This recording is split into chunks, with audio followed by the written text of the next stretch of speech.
আঙ্গুর খেতে দিল।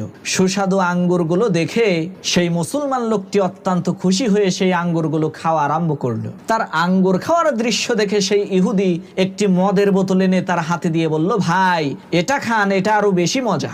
মদের বোতল দেখার সাথে সাথে মুসলমান লোকটি বলে উঠল, আস্তাগফিরুল্লাহ, ভাই এটা তো আমার জন্য হারাম।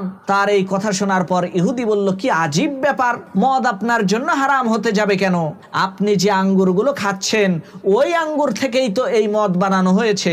আঙ্গুর যদি আপনার জন্য হালাল হয় তাহলে এই মদ কেন আপনার জন্য হারাম হতে যাবে? এই বিষয়টা তো বুঝলাম না। ইহুদি লোকটির এই কথা শোনার পর ওই মুসলিম লোকটি বলে উঠল, ভাই শোনেন, আপনার স্ত্রী আপনার জন্য হালাল, কিন্তু ওই স্ত্রীর পেট থেকেই জন্ম নেওয়া আপনার আদরের মেয়েটা আপনার জন্য হারাম। যেমনি ভাবে স্ত্রী হালাল হওয়ার পরেও তার মধ্য থেকে বের হওয়া মেয়েটা আপনার জন্য হারাম, ঠিক তেমনি ভাবে আঙ্গুর আমার জন্য